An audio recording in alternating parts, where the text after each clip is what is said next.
주님은 비유로 말씀을 하신 후에 제자들에게 이렇게 묻습니다.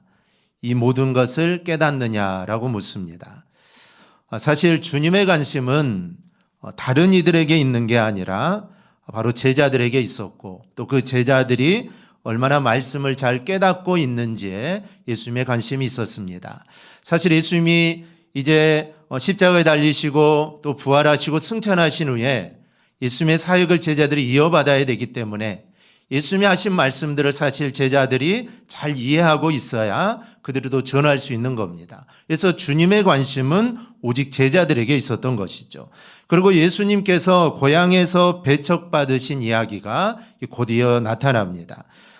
앞서 주님이 하신 말씀과 연결하여 보면은 아무리 가까운 관계 형성이 되어 있더라도 그것으로 말씀을 깨닫는 것은 아니다라는 그런 것을 우리에게 보여줍니다. 오히려 그들은 가깝기 때문에 그 가까움이 말씀을 깨닫는데 오히려 장애가 되는 것을 보여줍니다. 이 같은 말씀을 통하여 우리는 말씀을 깨닫는 자와 또 말씀을 깨닫지 못한 자에 대해서 우리는 생각해 보게 됩니다. 먼저 제자는 말씀을 자유자재로 전할 수 있어야 합니다. 비유를 마치신 주님은 제자들이 그것을 깨닫고 있는가에 관심을 가졌습니다.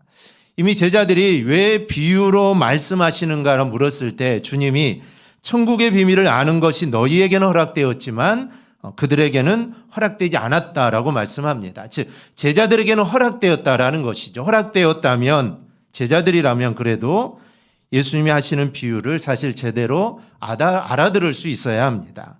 그래야 주신 비유를 통하여 또 다른 이들이 깨닫지 못하는 그런 풍성한 은혜를 받을 수 있고 또 내용을 이해할 수 있기 때문입니다. 그래서 이 모든 것을 잘 깨달았느냐 하는 물음에 주님의 제자들은 네, 잘 깨달았습니다라고 이렇게 대답을 합니다. 주님은 사실 제자들에게 각별한 신경을 썼습니다. 이 경우에 따라서는 비유로 말씀하시고 그 비유에 대해 설명까지 해주시죠. 그런데 주님은 잘 깨달았다라고 하는 제자들에게 그 깨달음을 넘어서 한층 더 높은 수준의 하나님의 나라를 말씀합니다. 52절을 보면 천국의 제자된 서기관마다 마치 새 것과 옛 것을 그 곳간에서 내오는 집주인과 같다라는 말씀을 합니다. 비유의 핵심은 하나님의 나라, 곧 천국입니다. 예수님은 비유를 하실 때마다 천국은 마치 무엇과 같다라는 그런 표현들을 자주 사용합니다. 그리고 그런 표현을 하지 않더라도 천국의 비밀 아니면 천국 말씀, 천국의 아들들과 같이 천국을 한정하는 말로 이렇게 제시를 합니다. 오늘 본문에서 다시 한번 이 강조가 나타납니다. 천국의 제자된 서기관마다라고 합니다. 이 제자들의 정체성을 하나님의 나라 그리고 천국과 연결하는 겁니다. 그만큼 우리 성도에게 정말 중요한 것은 하나님의 나라다라는 것을 주님 말씀합니다. 그리고 하나님의 나라는 사실 이미 이 땅에서 우리를 통해 이루어진다라는 점도 사실 우리는 생각해야 합니다. 우리는 이미 이 땅에 임한 하나님의 나라 가운데 살고 있는 것입니다. 그리고 나를 통해 하나님의 나라가 또 계속해서 이루어져 가고 있다라는 것이죠. 그래서 우리는 지금 천국 백성으로 그리고 천국의 제자된 서기관으로 여기서 우리는 살고 있는 것입니다. 그렇다면 천국의 제자는 어떤 모습으로 살아야 합니까? 주님은 천국의 제자된 서기관마다라고 말을 합니다. 여기서 천국의 제자와 서기관은 동격입니다. 그래서 천국의 제자는 서기관과 같은 자들이다라는 뜻입니다. 여러분 서기관은 무엇을 하는 사람들일까요? 이 서기관은 히브리어로 소페르라고 하는데 기록하는 사람들이다라는 뜻입니다. 그래서 당시 서기관은 율법을 필사하고 그 율법을 보존하는 일을 합니다. 그리고 율법을 해석하기도 하고 또 율법을 가르치기도 합니다. 또 재판이 있을 때는 그들에게 재판하는 이들에게 율법적으로 법률적으로 조언을 해주는 자들이 바로 서기관들입니다. 그런데 이게 시간이 지나면서 이제는 단순한 필사자 이상으로 율법 교사, 종교적 권위자로 역할을 하게 되죠. 그래서 오늘날로 보면 신학자, 법학자, 교사의 역할을 겸했던 자들이 바로 서기관들입니다. 구약에서 서기관의 이 기원을 대표적으로 이야기하라면 학사 에스라를 우리가 들 수가 있습니다. 그만큼 서기관은 성경, 즉 하나님의 말씀의 전문가들이 이 서기관들입니다. 물론 당시 서기관들은 그렇지 않았죠. 이 서기관들은 예수님께 책망받기도 하는데, 왜냐하면 그들이 말씀을 제대로 다루지 않았기 때문입니다. 즉 율법을 필사하고 율법을 해석하고 가르쳐야 되는데 그 일들을 잘 하지 않았기 때문에 주님으로부터 예수님의 대적자가 되기도 했지만, 그 당시 사람들은 서기관들을 말씀, 율법의 전문가로 이렇게 인정을 합니다. 주님께서 천국의 제자들을 이 서기관이라고 말씀하는 것은 그만큼 우리가 제자라면 말씀에 관해서는 전문가가 되어야 한다라는 것을 지금 주님은 강조하는 것입니다. 그런 전문성을 비유로 말씀하십니다. 이 곡간을 잘 아는 집주인과 같아서 옛것과 새것을 적절하게 내온다, 이 비유를 하십니다. 사실 집주인은 자기 집에 무엇이 있는가 사실 잘 아는 사람이죠. 그래서 어느 곳간에 무엇이 쌓여 있는가를 사실 집주인은 잘 압니다. 그래서 때에 맞게 어떨 때는 옛것을 내야 할 때는 옛것을 내놓고, 그리고 새것을 내야 할 때는 새것을 내놓습니다. 이렇게 곳간 안에 있는 것들을 잘 활용하여 정말 풍성하게 하는 것이 바로 서기관의 역할이다라는 것이죠. 우리도 사실 집주인이 되어야 합니다. 근데 그냥 집주인이 아니라 우리는 진리의 집주인이 되어야 합니다. 주인은 무슨 일이든 사실 자발적으로 합니다. 또 즐겁게 행하죠. 누가 시켜서 억지로 하는 사람은 집주인이 아닙니다. 스스로 자원하여 행하는 자가 바로 집주인입니다. 근데 노예는 다르죠. 주인이 무서워서 억지로 일을 합니다. 주인이 안 볼 때는 형식적으로 하는, 신용만 하는 노예들도 많습니다. 우리는 주님의 진리에 대한 자세가 집주인이 되어야지 노예 같아서는 합당하지 않다라는 겁니다. 노예는 틈만 있으면 탈출하려고 하고 시키는 대로만 하려고 하지 창조적으로 주체적으로 노예는 하지 않습니다. 여러분, 출애굽한 이스라엘 백성들 그 1세대가 왜 그 광야에서 다 죽었습니까? 노예 근성을 그들은 버리지 못했기 때문입니다. 사실 400년 넘게 노예로 살았으니 그들은 사실 애굽을 탈출했지만 여전히 노예입니다. 노예 습성이 사실 그들에게 남아있는 것이죠. 그래서 그들은 여전히 애굽 생활을 그리워하고 수시로 불순종하고 가나안 입구까지 와서도 정말 결정적으로 하나님께 반역을 하게 되죠. 그래서 그들은 모두 다 광야에서 사실 죽을 수밖에 없었던 겁니다.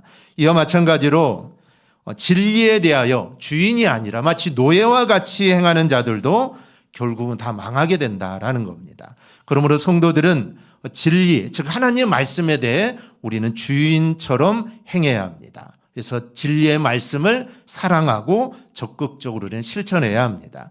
하나님께서는 이 세상도 천국도 사실 우리 모두에게 다 주셨습니다. 우리 모두는 주 안에서 사실 모든 것의 주인입니다.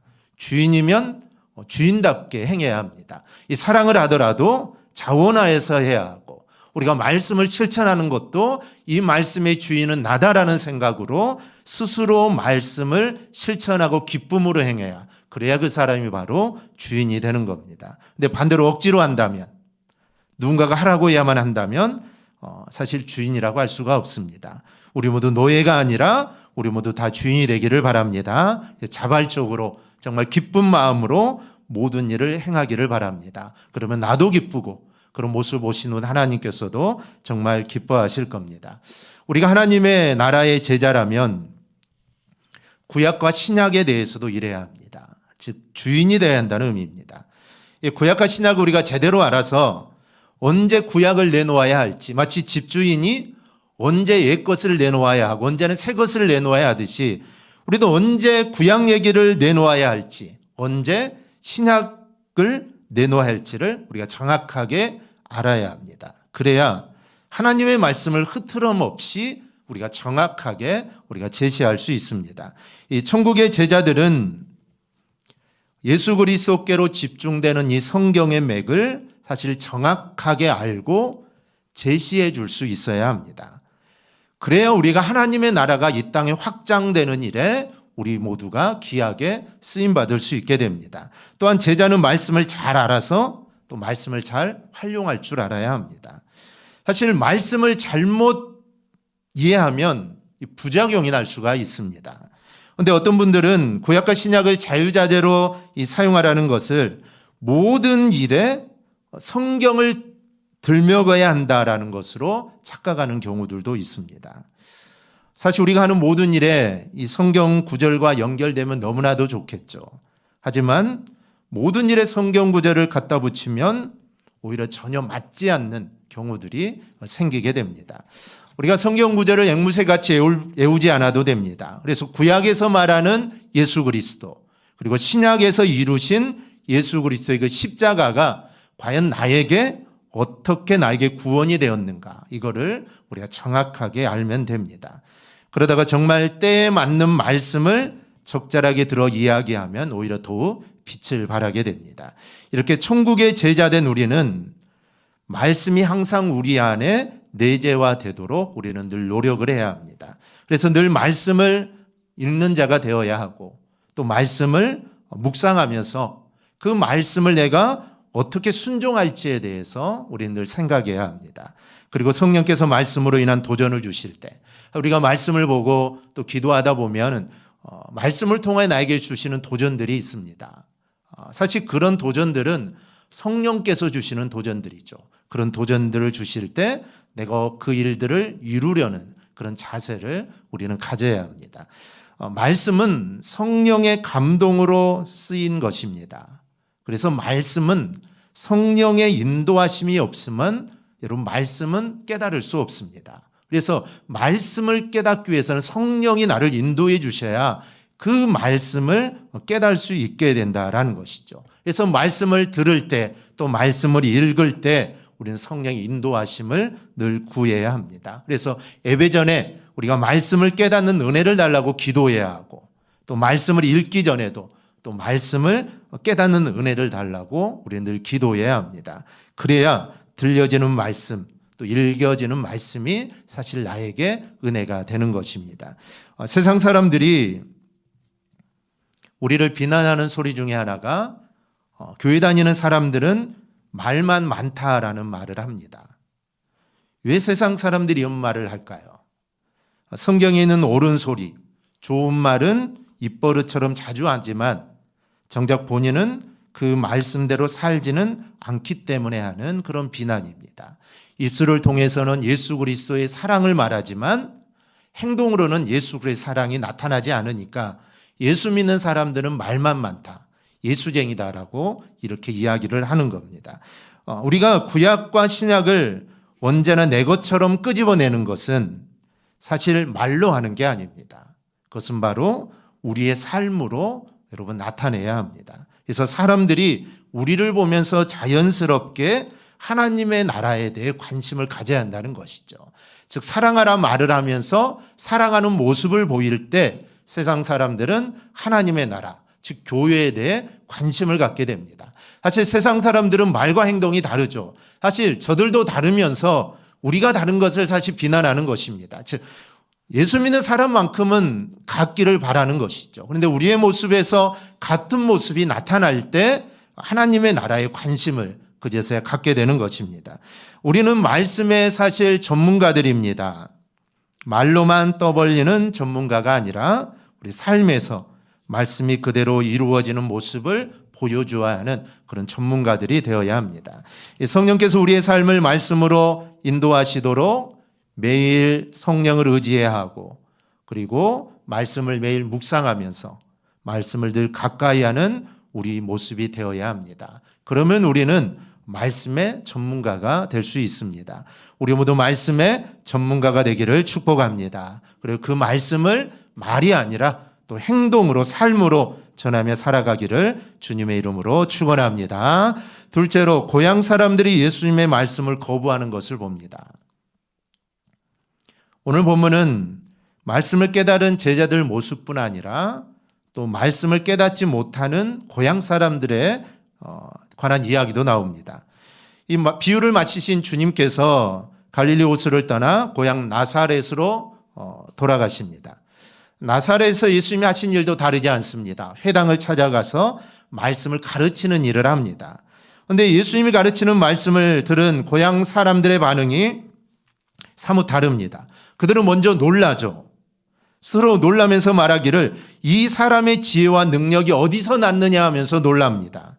이렇게 말하는 것을 보면 그들은 예수님의 가르침이 평범하지 않다라는 것을 느낀 겁니다.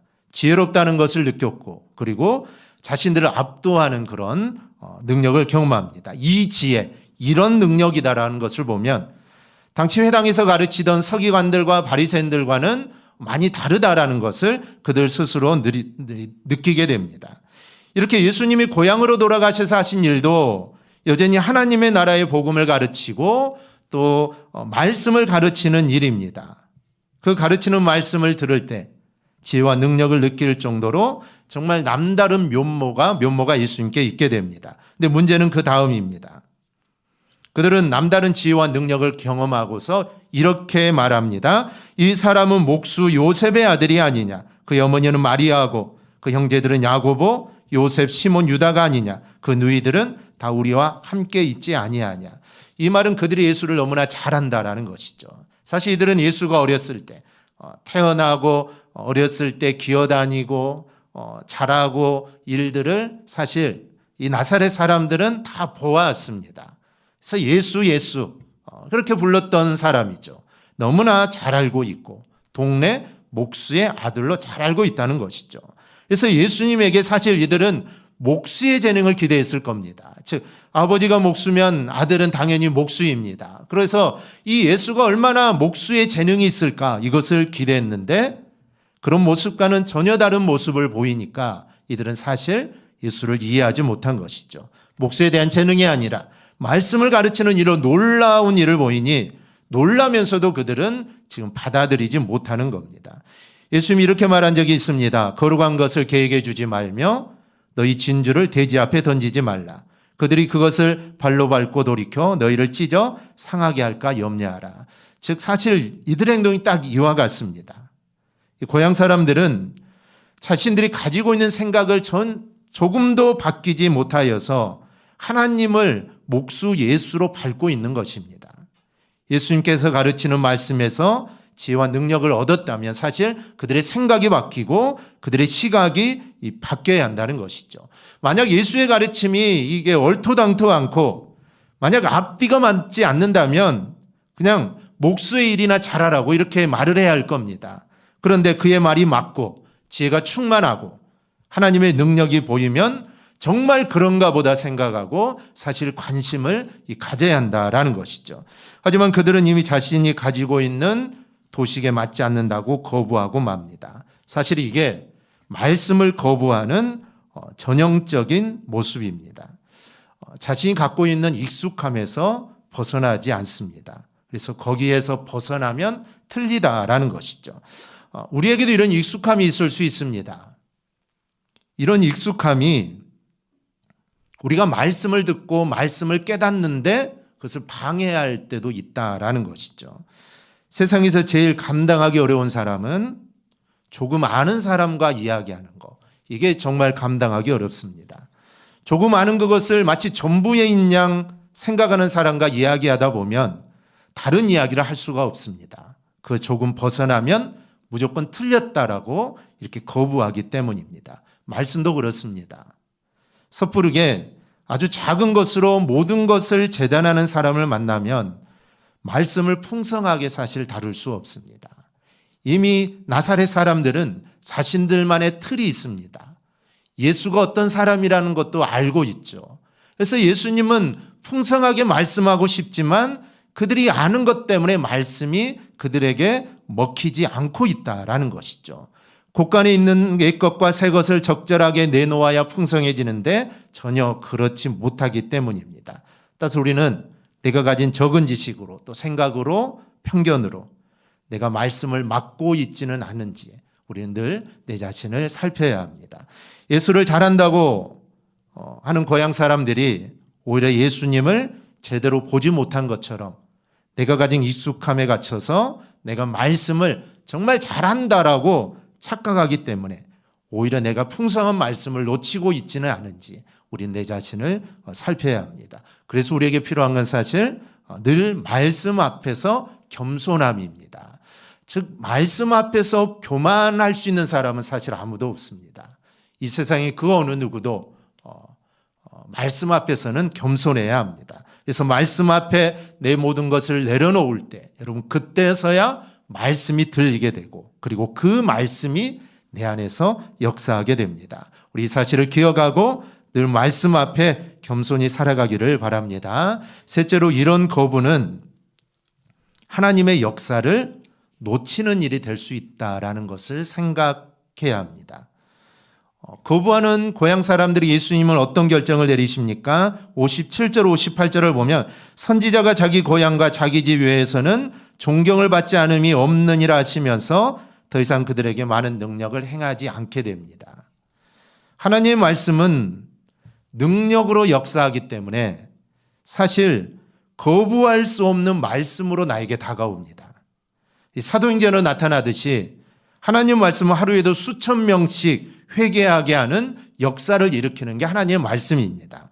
분명 하나님 말씀은 이렇게 능력이 있습니다. 그런데 오늘 주신 말씀의 교훈은 그런 능력의 말씀이라도 거부하는 자에게는 아무런 능력도 되지 않는다는 점입니다. 믿지 않는 자들에게 예수님은 어찌할 도리가 없었던 것이죠. 그래서 더 많은 능력을 행하지 않습니다. 이미 배쳐가는 저들에게 그럴 필요가 없기 때문입니다. 주님께서는 거룩한 것을 계획해 주지 말며 너희 진주를 돼지 앞에 던지지 말라라고 하셨습니다. 거룩한 것을 계획해 준다고 해서 개가 거룩해지는 게 아니라는 겁니다. 개는 개답게 그것을 취급할 뿐입니다. 진주를 돼지 앞에 놓아도 그 진주는 진주 대접을 받지 못합니다. 그저 돼지는 먹을 것 중에 하나에 지나지 않는다라고 생각을 한 것이죠.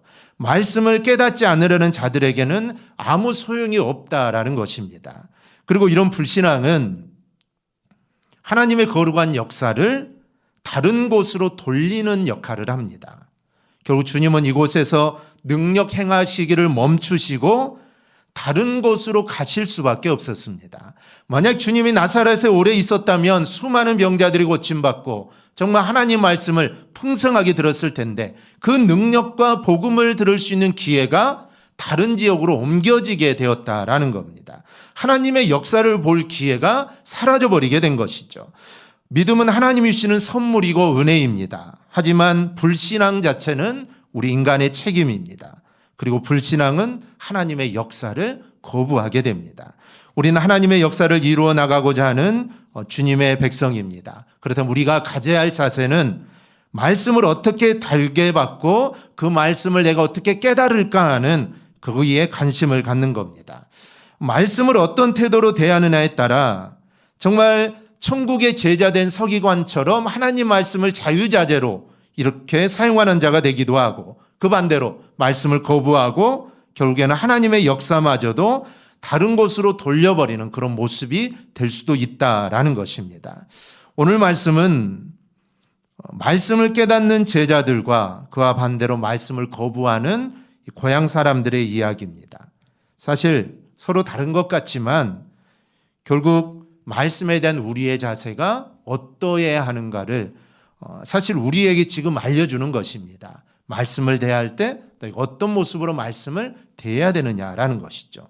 우리는 하나님의 나라의 제자된 서기관으로서 말씀을 가까이 대하고 말씀을 깨닫는 자가 우리는 되어야 합니다. 그리고 그 말씀을 받아들여서 하나님의 역사가 나를 통하여 이루어 나가게 하는 자들이 우리는 되어야 합니다. 하나님의 나라는 말씀을 어떻게 대하느냐에 따라 역동적이기도 하고 또 이게 소멸되기도 합니다. 중요한 것은 그 역동적인 모습에서 나도 역시 그 역사에 참여하는 자가 된다라는 것이죠. 근데 말씀에 참여하지 못하여 소멸하는 경우에는 하나님의 나라의 역사가 소멸되는 게 아닙니다. 하나님의 나라의 역사는 어떤 방법으로든 하나님은 행하십니다. 그런데 이게 소멸된다는 것은 내가 하나님의 나라를 그곳에 사용되지 못한다는 것이죠. 하나님은 나를 통해 이루고자 하시는 일들이 있지만 그 일들을 내가 거부하고 불신앙으로 나가면 하나님은 다른 이들을 통해 하나님의 일을 이루어 가시는 것입니다. 그 사람을 통해서 다른 이들을 통해 아니면 다른 방법을 통해 반드시 하나님의 나라의 일은 이루어지는 것입니다. 없어지지는 않습니다. 내가 거부한다고 없어지는 건 아니죠. 누군가를 통해 어떤 방법으로든지 하나님은 그 일을 반드시 이루시는 분입니다. 하지만 나는 그 일에 참여하지 못하는 자가 된다라는 것이죠. 그래서 우리는 정말 우리가 하나님 말씀을 깨닫고 또 하나님 말씀을 사모해서 그 하나님 말씀이 이루어지고 하나님의 나라가 확장되는 그 일에 내가 그 일에 사용되어지는 하나님의 일꾼이 우리는 되어야 합니다.